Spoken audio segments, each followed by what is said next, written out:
Hi, I'm Rob, and I'm taking you behind the future. Welcome to another episode of Behind the Future. I'm joined by the wonderful Kaya today. Kaya, hello. Tell us a little bit about yourself. I study at Maidstone Grammar School for Girls, and I take media, dance and drama. Fantastic. And you're in year 12? Yes, I'm in year 12. Fantastic. Yeah. Well, thank you so much for joining us. Thank you for having me. I'm excited to see what questions you've got. And then we have the wonderful Rob joining us as our guest today. Rob, tell us a bit about yourself. Hi, Becky. Lovely to be here. I'm Rob. I head up the talent acquisition team, or recruitment team as it's wider known, at a company called Bush Gaming. Fantastic. Very excited to dig into that. So let's get started. Kaya, what's your first question for Rob? So after GCSEs, if you went to A-levels, what A-levels did you take? It's a long time ago now, Kaya, but I studied maths, physics, psychology and economics. So I was probably more on the sciencey, maths and sciencey side of things as opposed to the art side of things. Yeah. That's 4 big subjects. I know. I could do it back then though, Becky. Yeah, that's the thing. I couldn't do it today. Yeah. And was it hard picking subjects? Was there pressure on you to pick certain subjects? Did you know what you want to do? No, I didn't think there was any pressure at the time. It was just kind of what I enjoyed, what I was good at. And they just came hand in hand, really. So maths and physics, for example, were quite aligned. I really enjoyed learning about the business side of things in economics as well, and the wider economy and how sort of bigger decisions from government, for example, would affect businesses. Mm-hmm. So that was really interesting. Psychology, I've just always really enjoyed seeing people's behaviours, how they interact with each other, how people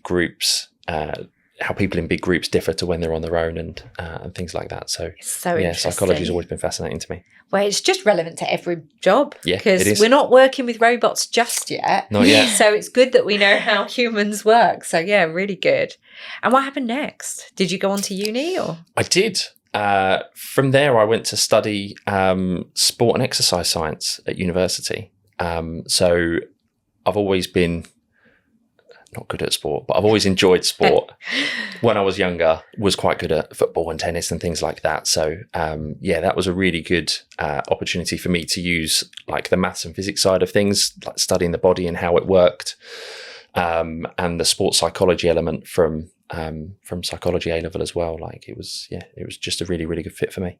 Amazing. Where did you study? I studied at Canterbury Christchurch. Oh, okay. So local. So did you stay at home though, or did you go and live there? I stayed at home. In hindsight, probably regret that a little bit. Would have loved to, go away and experience the whole experience. Debt, I imagine, though. Less debt, less debt, a lot less debt. But yeah, probably not as fun as staying with some mates instead of just staying at home with your parents. Yeah. Do you know if you want to go to uni? That's the thing. I really don't know. Did you always know you wanted to go to uni? I don't think so. I was the first person in my family to go to university, like my parents did, and I'm the oldest sibling as well. So I never had any older brothers and sisters that did it. So I think I was the first one. It was my choice. I was never pressured into it. But yeah, it was good fun, and you learn a lot along the journey, whether it's to do with the degree itself or just learning how to become an adult around other people who are going through the same stuff at the same time. Yeah. Or something to think about. Do you know what would you study if you did? That's the thing. At the minute, it's really, really open because in school, I find that you learn, obviously, all the content, but you don't actually learn anything outside of, real life. You don't actually learn about other jobs and things there are. So it's really difficult to pick which journey you want to go on to. Yeah. And that's why this podcast exists.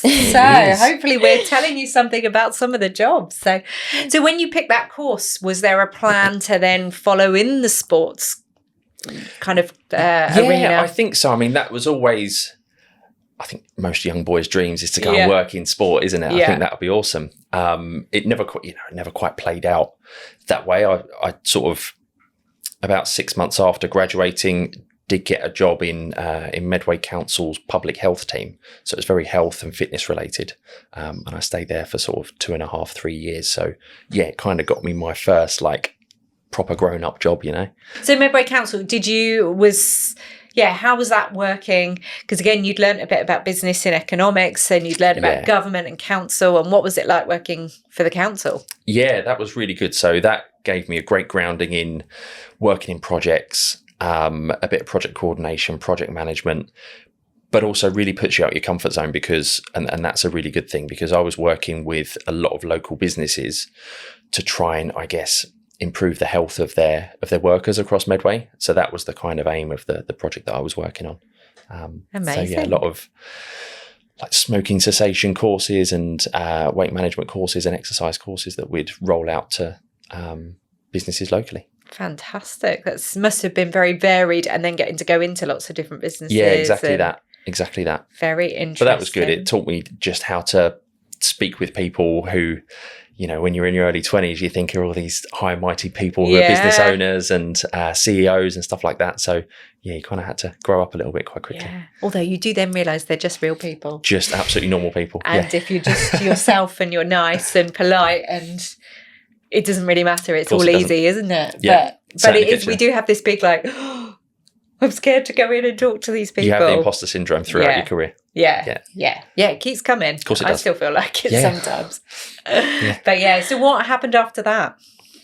So from there, I stayed with Medway Council. I moved into the Economic Development and Regeneration Department. So again, that was working with small to medium-sized local businesses to try and help them grow, really. So I managed a project with regards to upskilling their staff in certain qualifications or whatever it might be, helped some local unemployed people and that sort of program as well, to get back into work and then progress their career from there. So that was kind of my first. I did a few months in like a recruitment agency just between graduating and then going to work for Medway Council, but that kind of really took me back on the journey of people's getting into work and stuff like that. So that was my first, I guess, getting back into the world of almost recruitment and training and HR and things like that. So yeah, supporting businesses who didn't really have like an HR team to do what we could to help them with that. And did you know you'd found your thing at that point? It was becoming a bit more apparent. Yeah. Yeah, a little bit. I was really enjoying working with business owners to do whatever they needed doing on the HR and recruitment side of things and the training side of things. Yeah. So yeah, and it was from there, an old manager of mine, Richard, he suggested that I study for CIPD, which is the sort of HR qualification. So I did my level 7 there, which was a really good, solid qualification, which then sort of gave me a really good grounding in, I guess, the wider human resources and recruitment field, and ultimately probably helped me get my first job in in-house recruitment. Yeah. And how was that working and studying at the same time? Because I know a few people that have done things like their CIPDs and I think young people often forget that actually you can keep upskilling once you get into a job and you can start doing specialised courses like that. You absolutely can. And I think when I went to university from A-levels, the whole apprenticeships thing wasn't really pushed for me. So that would have been in, I guess, the mid to late 2000s. But I know now, they've changed a lot, haven't they? So the whole working and studying thing it looks like an awesome route and something I'd certainly encourage my children to do. Yeah. But working and studying, I enjoyed it. I was at a time in my life in my 20s where, I could do it. Yeah. I had the time after work and things like that. So it was really good. And that's one of the only ways that you can, I guess, advance your career once you're actually working, right? Yeah. To work and study at the same time. And I guess it's easier once you really know what you want to do. Yeah, very true. Because I think sometimes it's really hard. Like, obviously, once you get to A-levels, as you are now, it's easier because you've picked the subjects. But when you're at GCSE, you're like, I don't even like this thing. And even though you've picked them, but you've got so many. Yeah, I like the teacher. But there's all different things, isn't there? But once you choose to study again when you're working, it's something you really want to do and you want to get better at it. And it's kind of, there's a different feeling around it. It's more of a conscious choice, isn't it? Yeah. So from there, you end up... Where is this, into Dovetail or somewhere else? Yeah, it was into Dovetail. So one of the businesses that I did a bit of work with in the economic development team was Dovetail Games. They were, I think they've been formed for a couple of years, really getting off the ground. So yeah, did a bit of work with them on a particular project. Got to know their CEO, a guy called Paul Jackson, and their head of HR at the time, Gemma. So yeah, did a bit of work with them, and it was kind of a happy coincidence, really. They were looking for their first sort of in-house recruiter to scale them as a company going into the next few years. And this was in 2014, I think it was. And yeah, we got chatting about it. I'd done some work for them. I'd previously done a bit of recruitment for a few months on the agency side. So it was just a nice fit, really. I live in Rainham. They're in Chatham. Nice local company. Easy. They had a great office in the dockyard. Oh, their offices are gorgeous. Which is an awesome space. And I'm a big fan of the dockyard. We go there still with the children. So I took it with both hands. Yeah, love it. And then, so this is where I think we're also going to tap into some really interesting insights, because you must have sat in so many interviews and seen so many CVs over, because this then, from that point forward, you're basically then in talent and recruitment with maybe a bit of time in an agency, but that was still talent and recruitment? Yes, absolutely. Yeah. So from that point forward, so we now get to pick his brains on how do you get a job, and we can find out a bit more about some of the companies you worked at. But that's really exciting, I think. Cool. So what stands out? What's the best thing someone's done in an interview where you're like, they're hired. There's nothing they can do now. They're in. So 2 parts to that question. What stands out? For me, it's projects over paper.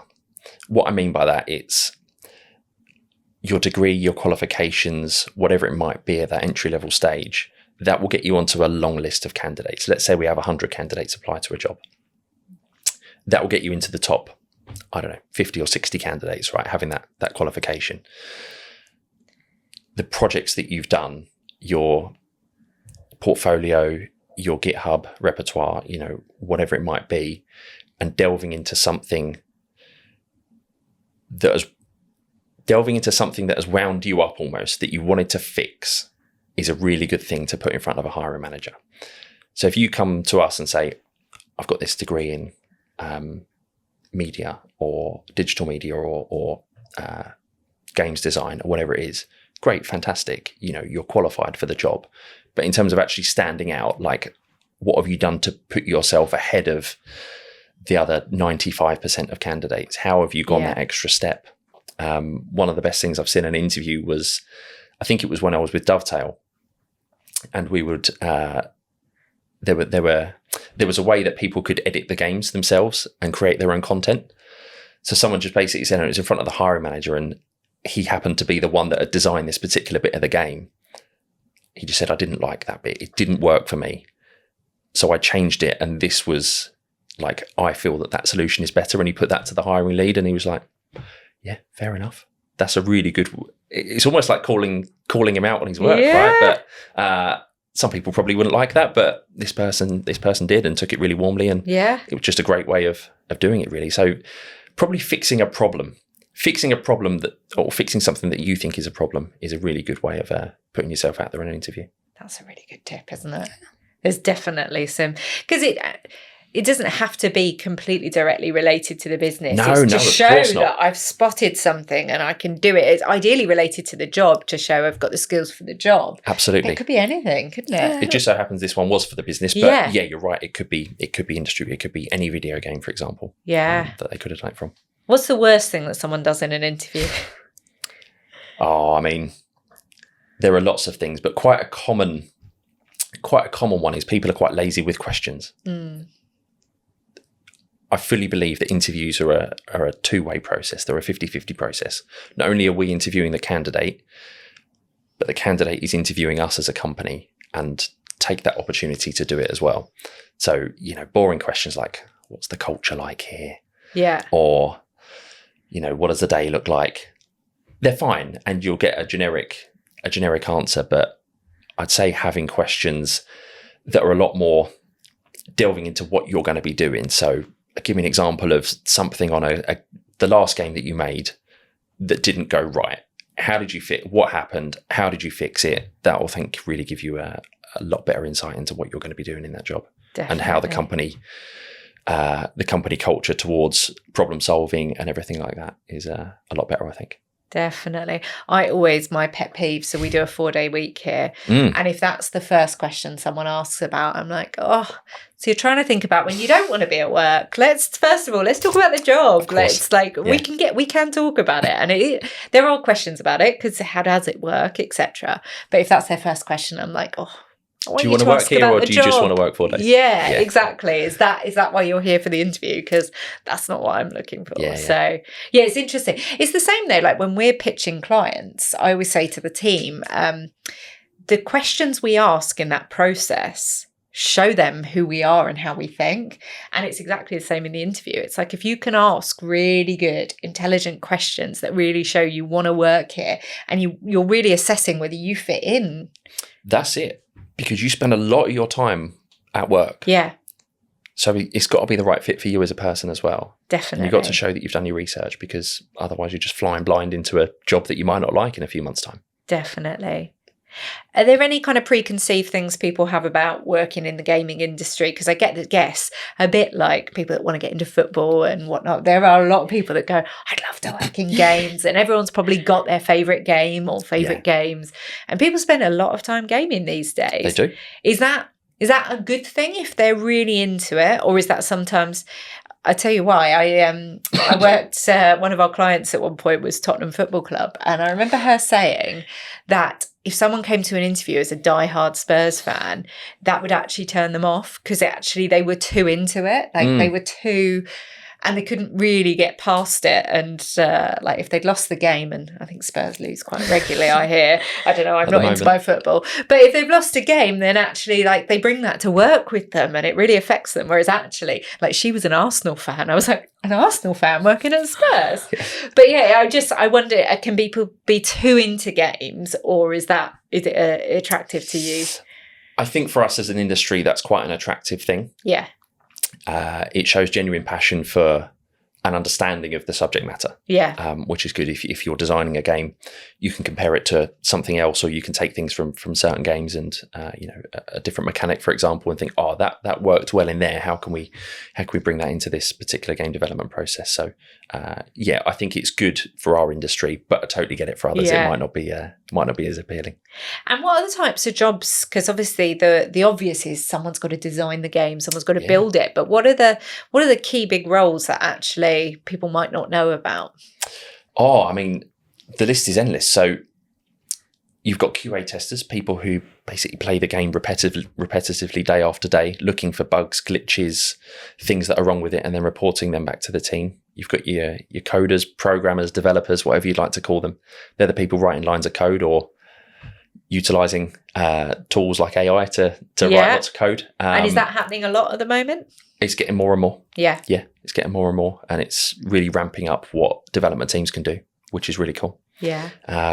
You've got your artists, you've got animators, you've got technical artists, which link the code to the animation or the art there as well. You've got producers who are kind of like project managers who move things along. But that's just the excuse me. But that's just the game development side of things. Yeah. You've got a whole business to run. So you've got an HR team, you've got a recruitment team like me, you've got office managers, you've got IT, you've got information security, you've got a legal team, you've got sales and marketing, team, sales, marketing, account management. The whole remit of working in games isn't just limited to people who are actually making the games. That's really interesting, isn't it? Yeah, it's like a big family tree. Yeah. Like you've got so much to it, yeah. And only one branch of it is those that make the games. Yeah. Yeah. Yeah. And is there, like, culturally, do most people in the business love games when you're working in a gaming business? Like, do you therefore then, I don't know, I'm thinking of like team away days and stuff like that. Does everything end up games related, or? I've found that a lot more in video games. Yeah. Absolutely. You go to the pub after work, or you go and do whatever for an away day. And the conversation's always around, I played this at the weekend. Have you seen this new release coming up? You get into it. Definitely. You get into it. Staring at a blank screen, trying to figure out what happens after school or college, university, apprenticeships, T-levels, it's a lot to take in. But what if you could speak directly to the people who are actually hiring? NAS Events brings you events like the National Apprenticeship Show, London School and College Leavers Show, and many more. They run the UK's top career events designed specifically for students aged 15 and up. These aren't just your boring careers fairs, we're talking interactive hands-on experiences where you can meet the country's biggest employers and top universities face to face. Whether you're looking for an entry-level role, a degree apprenticeship, or a pathway into higher education, this is a regional show near you. From London and Bristol to Scotland and Newcastle. The best part, it's completely free to attend. Don't just scroll through job descriptions, come and try out new skills, get expert advice, and find career paths that actually fit you. Ready to take the next step? Head over to nasevents.co.uk to find the nearest event and register for your free place today. And so, because Dovetail made a lot of like simulation type games, That's right, that's their specialism, isn't it? Mm-hmm. So that's quite a niche type of game. But actually, from when we were doing some work with you guys, I couldn't believe like how popular it was, because it was something that had never come onto my radar. 100%. It's a huge, huge part of gaming. It's niche, but I think with games like that, it's a hobby. Mm. And people are willing to spend money on their hobbies. Yeah. Right? If you look at football fans, they'll spend money going to football, buying the shirts. But if you look at trains fans or fishing fans at the time when they were developing fishing games, people would spend a lot of money, and this was part of their hobby. So it was a winning business model that would attract a lot of players and people that would spend money on it. So yeah, it's niche, but it was niche for a reason and it worked. And so you were at Dovetail for quite a few years, but then you moved on to PlayStation, which everyone will have heard of PlayStation. I don't think there's anyone out there. So tell us a bit about working there and were there any differences, and that was still in the talent team. And I guess you really do have people that are PlayStation fans at that point. Yeah, you absolutely do. So that was interesting. I joined there at the end of January 2020. So I was in the office and, I built myself up for my first London job, doing the commute 5 days a week. It lasted all of 5 weeks. Yeah. And then we were going in lockdown. up to London and then, into lockdown. But yeah, PlayStation was an awesome place to work. It was a beast of a company, obviously. It's huge being part of Sony. So it was very different going from Dovetail, which was probably maybe about 180, 200 people when I left there in 2020, to PlayStation. Although I was the sole recruiter for one particular game studio, they were developing VR games. You were still part of this huge organization. Yeah, thousands, I'm guessing. Thousands of people across not only the UK, but they've got studios across America and Japan and all sorts of places. So yeah, it was a real beast. I think that was a real eye opener to, I guess, the wider games industry. Dovetail was fantastic, but like being at PlayStation, which is a global company, and you're just on calls with people from San Francisco or Oregon, Tokyo and places like that, who are your counterparts in those studios. It was just awesome to sort of really broaden the horizons there in a huge old company. And another dimension to the talent as well, because I imagine you get talent moving around the different parts of the business as well as bringing new people in. 100%. So a lot more internal mobility there. With it being bigger departments, a lot more people, you'd have somebody doing this, for example, and they'd want to take the chance doing or take a job doing something a bit different. And it was, okay, well, we could look externally for that, but also, it's a great opportunity for you to be able to do that as well. So I think when you get into the bigger companies, there's a lot more option for that as well. Yeah. And was your role always more about bringing people in or moving them into a role, or would some of it also helping develop people to go, well, if you want to get to this next level, or was that other people in the team that were doing that piece? That's generally the wider sort of HR team or learning and development, for example, to sort of upskill them, but also working with their leads, their line managers, to speak with them closely to say, look, I've got a bit of an aspiration to go and do this over here. Yeah. How can I get there in the next few months? And work with them there. Generally, businesses are really open to supporting that because why wouldn't you be? Yeah. Instead of losing someone, let's kind of retrain them a little bit and keep them if they're good. They're just affecting positively elsewhere in the business as opposed to losing them completely. So that whole internal mobility piece is really, really valuable. Really good. Have you ever thought about a gaming job? Not really, but it's definitely interesting because it's very, very popular. It's I think it's definitely something that I think is growing, like, especially now with all that you said, like with VR, with AI doing stuff, like the games are getting better and better, like the quality, I think, especially are getting like so much better. But I was going to ask, with obviously I know you said like you moved from a smaller company to a massive company. Was there like a lot of pressure behind that? Because obviously I can imagine it would be quite a big thing knowing you're going to PlayStation.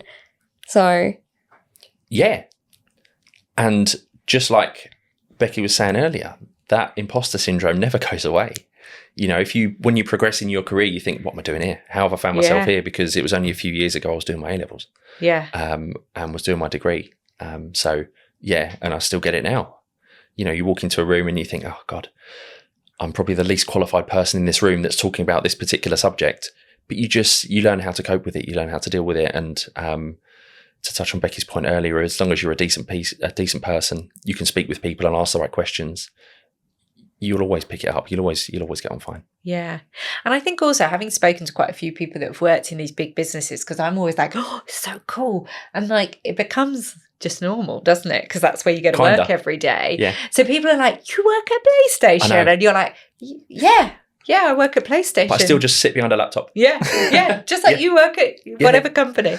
But it's funny, isn't it? They're kind of, it sounds really exciting. But, and it is like, there'll be different opportunities as well, what a bigger company can offer to what a small company and some of those differences. Have you, like, because where you are now, Push Games, what size is that? So Push Gaming, we're about 260 people now. Okay. So back to a smaller size, albeit still quite big. Absolutely.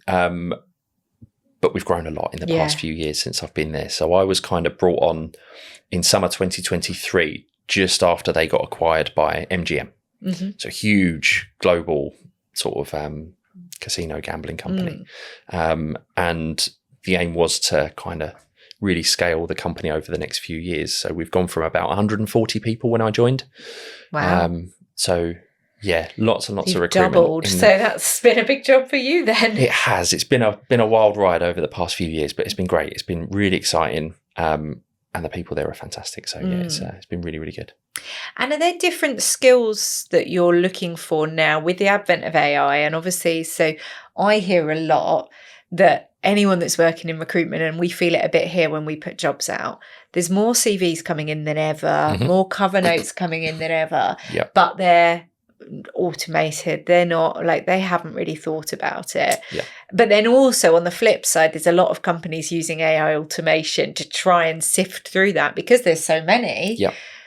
So how's that playing out for you? How are you seeing that? And what's the advice for people looking for jobs to try and get that bit right? Yeah, really good question. So the first bit of it, you would typically have jobs like Java developer, for example. That was your standard, not standard, that's the wrong thing to say because it takes a lot of work to get there, but that was almost your career. Now it's kind of like shifting a bit with the utilization of AI, how that's coming on so quickly. Your job is almost, I'm a problem solver currently using Java. That's how you, I guess, that's how you're going to tackle the next few years with AI coming in. You've got to be a problem solver. You've got to be adaptable to everything that's going to come your way, and it's coming so quickly. So I think that's how the good people are going to stand out coming into the next few years, especially. That's really exciting, though. I think that. I don't know. It'd be interesting because there'll be some people that love sitting writing lines of code, and we had someone on recently, and I know they were saying like, I do find it a bit of a shame that I don't get to write code anymore as much, but actually you're getting to use your brain in a slightly different way and quicker to actually start to fix things. If you are someone that loves solving problems, you 100% get on and get it done quicker. Absolutely. But no, to touch back on your question, Becky, we are seeing a lot more applications coming in for jobs, which of course on paper is a really good thing. But on the flip side, a lot of them are, I wouldn't want to say they're automated applications, but lots of cover notes are the same. Yeah. Lots of CVs are looking quite similar. So it's tough to sift through and find out actually who are the top 5 to 10% of candidates here. And how do we go about doing that? So I mean, the recruitment technology, or rec tech as we call it, is advancing rapidly as well.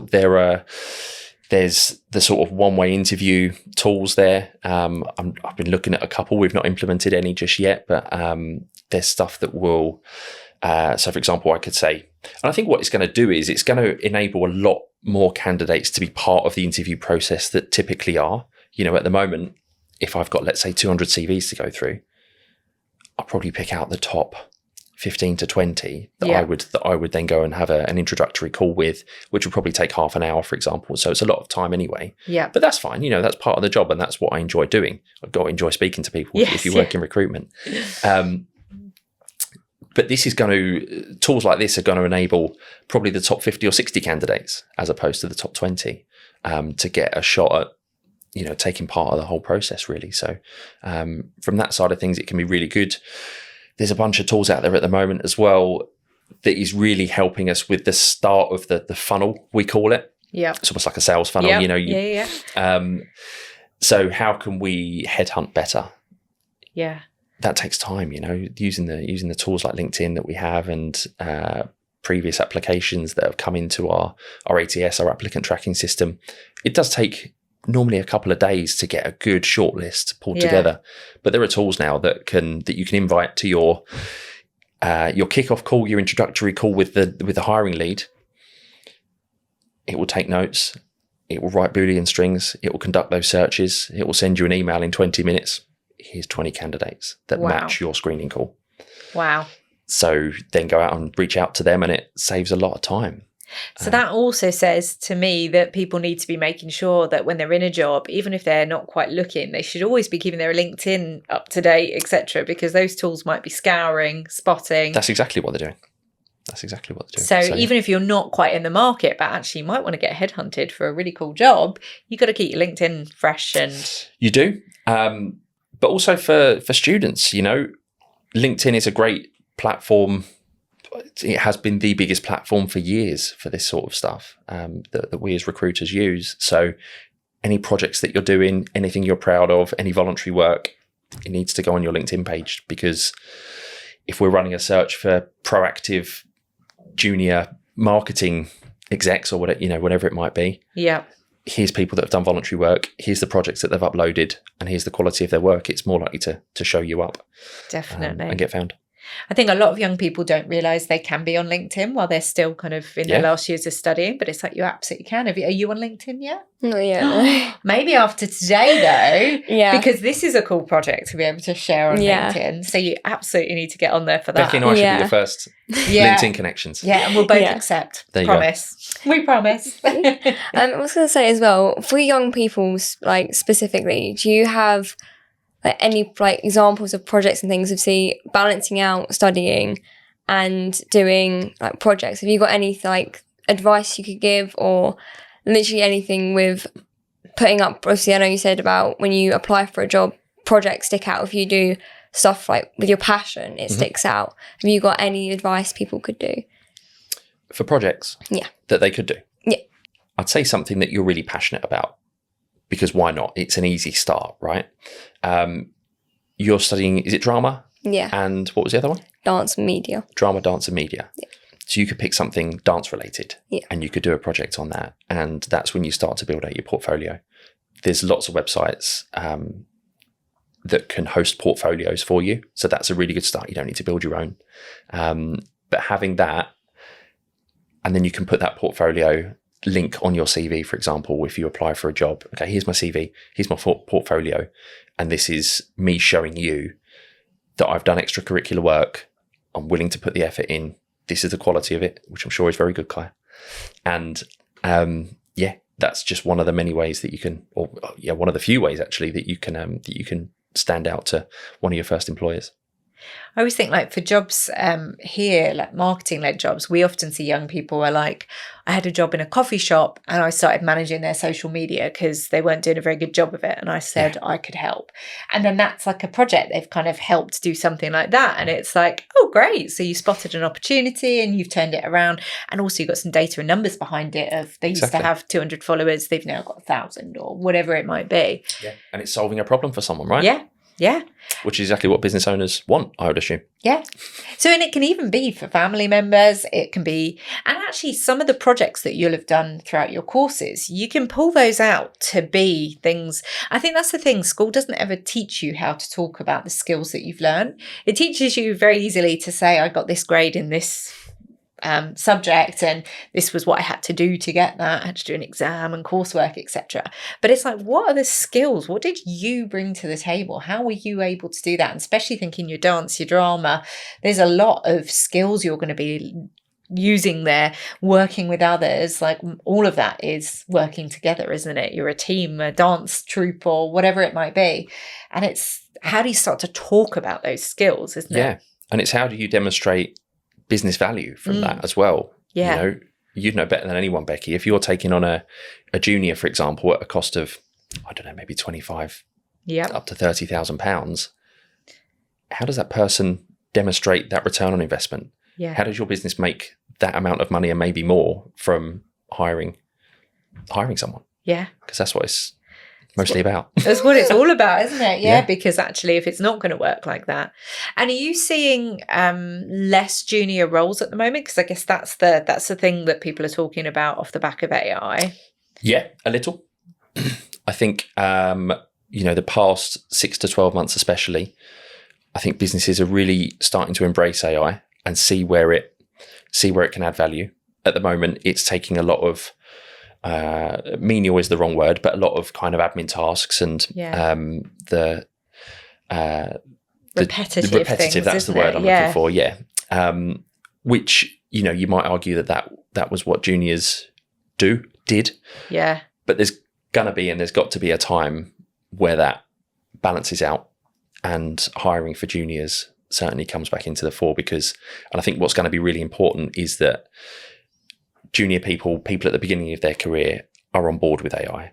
They have that mindset to really lean into it and utilize it because you've got to.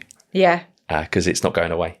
Definitely. So there's that. But yeah, as I say, like if everyone stops hiring juniors, there's going to be a time where mid to senior level people and leads or whatever it is you've got those who are just getting older and older and older. We all want to retire at some point. Exactly that. So we're going to have.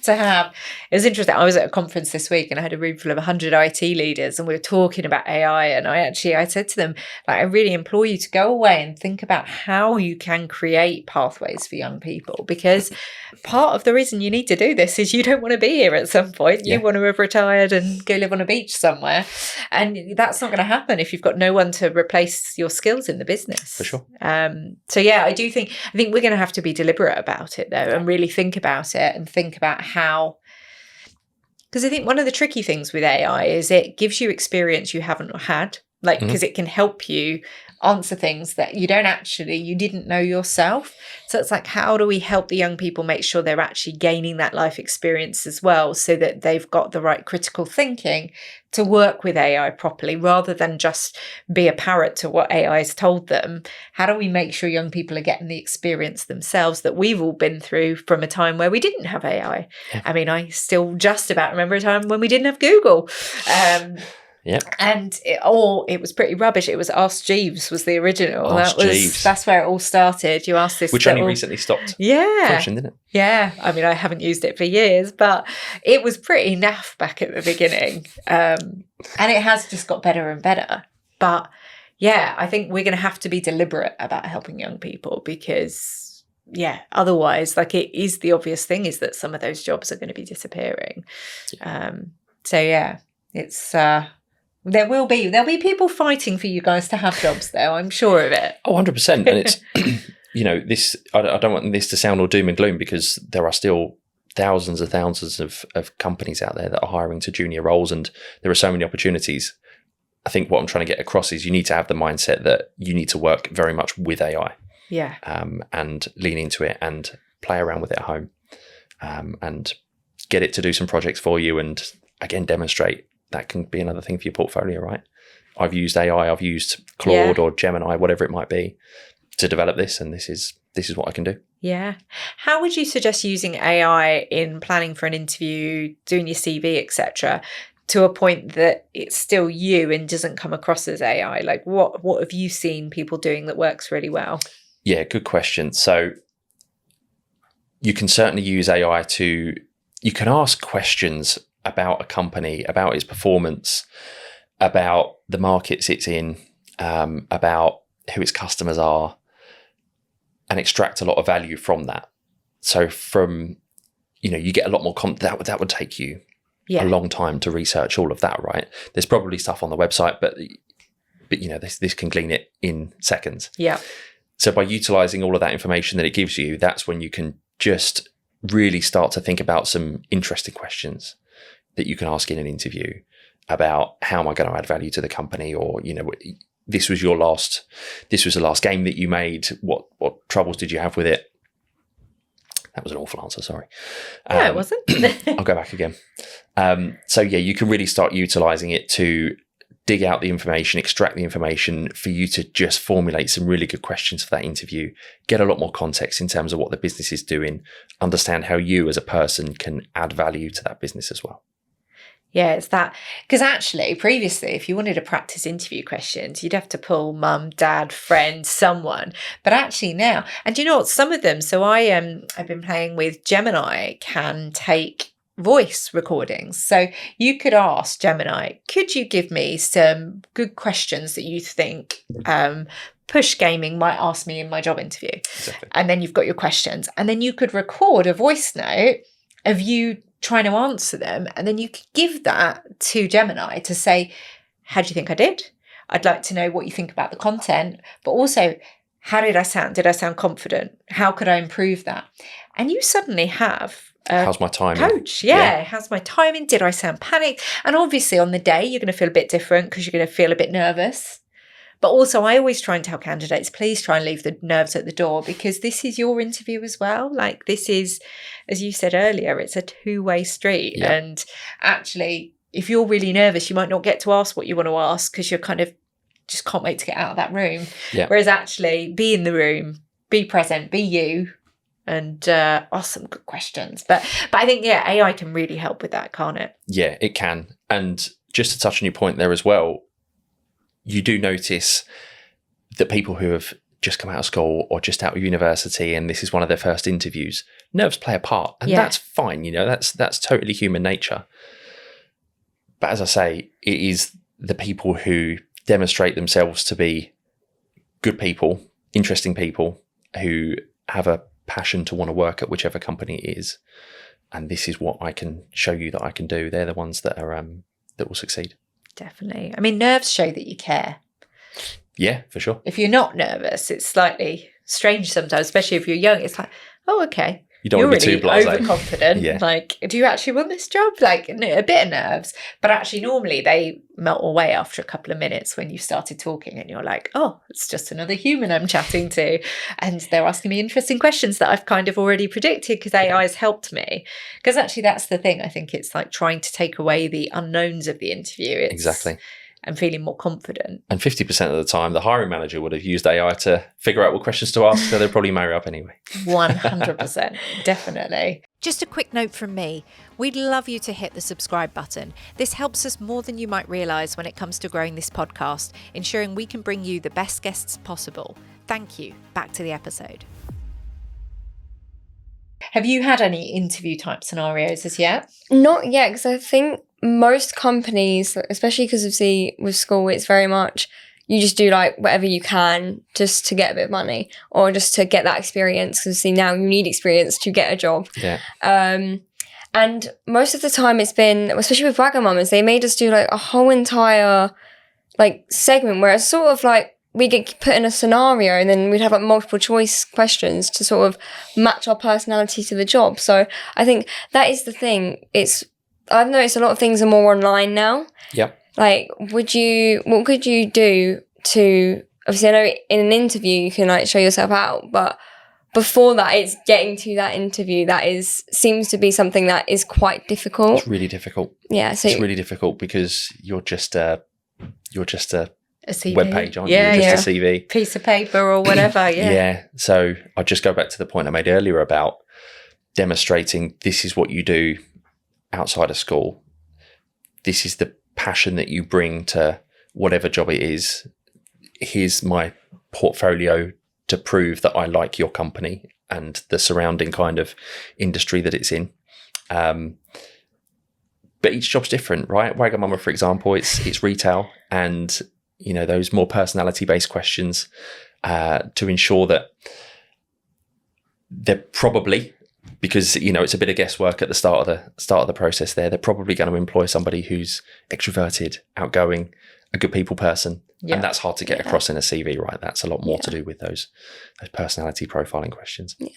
What are your views on submitting a video with your CV that you've done for the job? So literally with my covering note is basically, I've recorded this little 2-minute video for you. Yep. I just really wanted to express myself.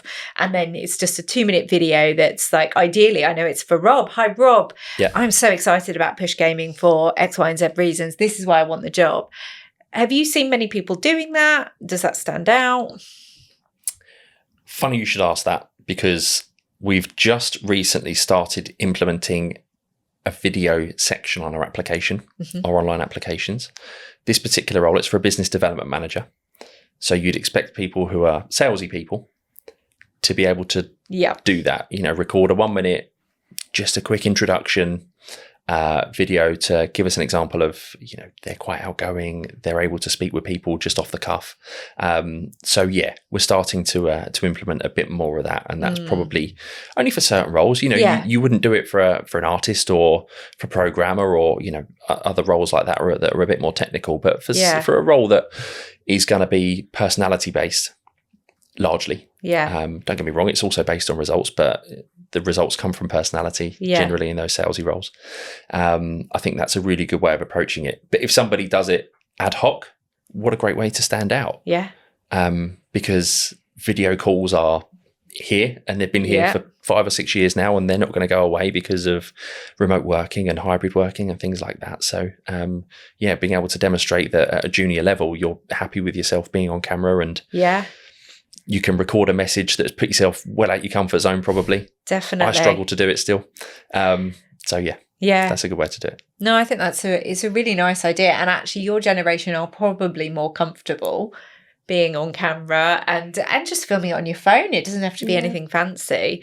But I think it's just like, how do you stand out? So something like that is going to make you stand out, because suddenly they've got to meet you. And you're not just a piece of paper anymore. You're a speaking, talking person. And it shows that you're not an AI applicant, of which there are plenty. I had it the other day. So I obviously get approached by recruitment agencies very often. I've had a few that have just sent me a video message on LinkedIn because it just demonstrates, hi, here I am. I'm a person. I've got experience filling roles in your industry. We should talk. And that comes across a lot better than a generic kind of LinkedIn message or an email that's quite clearly just been generated via AI. And sent to many as opposed to, because that's the thing, we like to feel like someone's made the effort. We like to feel special. It's everybody does. We all do. What else? Is there anything else that we've not answered? Are there any tips that you think you and your friends at school would need going on to what comes next? I was just going to say, for yourself, have you got any advice, even for your younger self, like what would you have changed if you could have, like going into your job, obviously, beforehand? Really good question. Looking back, I enjoyed going to university. I enjoyed doing the degree. Could I have got the career I have without it? Probably. Because it's a totally unrelated subject, right? But those apprenticeship routes weren't necessarily shown to me. Whether they were there or not, I don't know. I probably didn't do the research that I should have done. But I think for my younger self, it would have been research what other options there are apart from university. It would be network for your life, because the more people you know, the more doors that are going to be there to push open, or that will be slightly left ajar for you. Just the introductions to whoever it's, I saw you at this event. Go to some meetups. There are going to be across Medway, across North Kent, Mid Kent, whatever it might be. There are going to be some digital media marketing meetups, I'm sure there are, that you could go along to and just it's really awkward, but you've just got to put yourself out there sometimes, because again, it's in a world where technology and AI is forever gathering pace, having that personality and the person behind anything is going to make you stand out. And the more you do it, it does get easier. It does. It certainly does. How do you feel about networking? That's something I feel it's kind of scary, because obviously you're talking to people that know what they're talking about, like obviously all their experiences and things. Yeah. And it's kind of quite daunting. Have you got any advice for networking and like speaking to people? It's that imposter syndrome. Yeah. Again, you know, you will get it throughout your career. Becky's running a very successful business. I'm sure you still get it. Yep, 100%. So it's almost kind of getting past that, getting past the awkwardness. No one has it all figured out. They've got their own stuff going on as well, and they're probably thinking, oh, they probably want to speak to somebody else in the room who they're really building themselves up for. So everyone in that room is going to be going through the same stuff, I'm sure. And also, as long as you're there showing up as yourself, it's not as though you're there trying to have the experience they've got. You're showing up as, I'm a young person that's about to get into a career, and I'm here trying to network and meet people. So actually, if you're just being true to yourself, there's nothing for you to be worried about being you. You can't suddenly go, oh yeah, I've got 10 years experience that I don't actually have. You're not going to say that. You're just there to chat to them, and they're going to be like, how cool is that you've come out? Because actually, most people wouldn't. Because I've seen no other 16, 17, 18-year-olds that are doing that in this room. So you'll stand out automatically from that. But that's just the physical side of networking. You know, we spoke about LinkedIn earlier, and there's other forums as well that you can build a profile on and just start messaging companies where you think, that looks pretty cool to work at. Yeah. Can I come in for a week for some work experience and see what it's all about? I won't be much bother, I promise. Yeah. And worst case, can I have half an hour on a video call, coffee chat? Yeah. Which there's a really good chance, if you're then really smiley, bubbly and lovely, that they might say, do you want some actual work experience? And exactly then suddenly you're like, well, there you go. I wasn't expecting that. You're in no worse off position. You've lost nothing. Yeah. So that would be my advice. Really good advice. Really good advice. But just get out there. We've got a brilliant story of a young chap called Toby that came to one of our Aspiration Digital events. And off the back of that, it made him realise he should get out there networking. And he was year 13 and he found a local meetup. This was down in Bournemouth, found a local meetup for developers, techie people, which was what he wanted to get into. And he still wasn't quite sure what he was going to do next, whether he was going to study more, uni, etc. And anyway, he meets this chap, starts chatting to him. And the guy said, oh, you should come into the office one day. I'll show you around, show you what we do. He didn't really realise, but that was actually a job interview. He got the job. He hadn't even finished school, and he got the job. And then as soon as he'd finished school, he was straight in, and he's now a junior developer there on a fantastic pathway, and he couldn't be happier. But that was all because he went to that event that night. Yeah. So you never know. And you never know who you're going to meet and where it's then going to take you. You might not speak to that person again for 3-4 years, and then they just pop up on your LinkedIn, or you message them because you spot that they work somewhere else. And it's just, networking is incredible. And actually, I don't know quite how people used to do it when it had to be a little black book somewhere. And like with LinkedIn and the way we can meet up these days and show up and find each other, it's just incredible. So I love it. What else? Is there anything else before we wrap up? I think, would you recommend going to events? I've seen people on TikTok, that there are people posting about on TikTok saying, especially for like them, they'll be like, oh yeah, I've gone to this like conference, just like sat there and stuff like that. Like they've been to all these events and things. Would you recommend that for young people, just to also then again network in a way? 100%. So it's one thing going to the events and sitting there and maybe taking notes and watching the fantastic presentations. It's another at the end of that presentation to go up to the presenter and just say, thanks a lot for that. I really enjoyed it. I learned so much. I'd love to add you on LinkedIn, or I'd love to follow you on Instagram or TikTok or wherever it is. And it just kind of then puts a face behind the connection. So that would be my advice to go into those events. By all means do them, but make more of them. Love it. Yeah. Thank you. Take something away from it and think, what can I do with what I've learned here as well? Yeah. It's good. Is there anything you haven't told us that you're like, I just think young people need to know this right now when they're looking for jobs? I don't think so. Just that competition is fierce. Yeah. It's very fierce. Lots of people do degrees. You know, since I went to university, which was, 20 years ago now, when I went to university, I was the first one in my family that went. So it was a little bit rarer then. It was even rarer in my parents' age. You know, very, very few people did it, but it's quite common now. So lots of people will have the same qualification or whatever it is on paper. It's just, you need to make that extra step to stand out. Otherwise, you'll just be one of many. Really, really good advice. It's really Love helpful. Yeah. This has been brilliant. Thank you so much, Rob. You're welcome. Have Thank been you. so wonderful and so many tips in there. I always think we've had a couple of people that work more on the recruitment side, and I always think we can delve in so deep in some really useful stuff. So I think there's so many tips there. I mean, I'm not looking for a job, but if I were, I'd be writing them down quickly. So no, really, thank you so much. Oh, Really you're welcome. appreciate Thanks a lot for having me it. on. And people can come find you on LinkedIn and course they follow can. you on there. Of course they can. Rob Murray. Love it. Love it. Thank you so much, Rob. And Kaya, you've been brilliant. Thank you so much. Well done, Kai. Have you enjoyed it? Yeah, it's been pretty helpful, especially because of, like you said, competition now. It is genuinely scary because especially there's been loads of news coverage on it as well. Yeah. So it's really given me like, what can I do? It's really helped me to figure out what things I can maybe do after this to, get that job. Love Absolutely. it. Thank you. Good. Love it. Love it. Thank you so much, Kaya. And thank you so much for listening. We look forward to seeing you on another episode of Behind the Future. That concludes another brilliant episode of Behind the Future. Thank you so much for listening. You can listen back to other episodes on YouTube or your podcast platform of choice. Make sure you hit the subscribe button, as that will help us to grow this podcast, ensuring we can get the best guests on here for you to learn from. You can also follow us on socials, linked in the show notes for exclusive content. See you on the next episode.